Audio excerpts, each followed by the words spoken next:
എനിക്ക് ഈ പറയുന്നതിൽ വളരെയധികം സന്തോഷമുണ്ട്.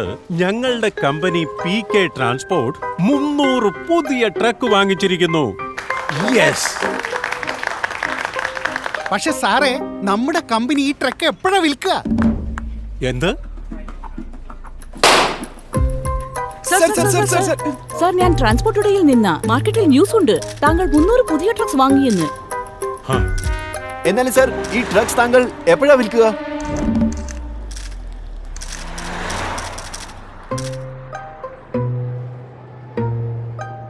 കൺഗ്രാറ്റുലേഷൻസ് കുമാർ സാർ, 300 ട്രക്ക് താങ്കൾ വാങ്ങിച്ചു.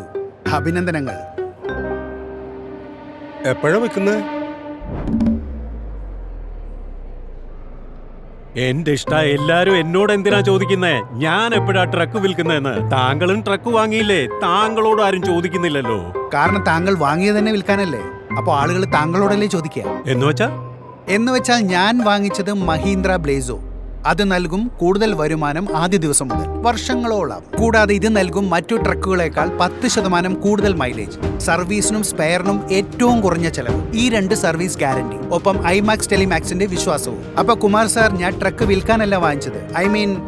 റീസെയിൽ വാല്യൂവിന് വേണ്ടിയല്ല, പ്രോഫിറ്റ് വാല്യൂവിന് വേണ്ടിയാണ് വാങ്ങിച്ചത്. കാരണം ഇപ്പൊ റീസെയിലൊക്കെ പഴയതായി.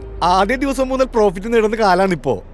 അപ്പൊ കുമാർ സാർ, കാഴ്ചപ്പാട് മാറ്റൂ, തലയിലെഴുത്തു മാറും. Mahindra truck and bus. കാഴ്ചപ്പാട് മാറ്റൂ, തലയിലെഴുത്ത് മാറും.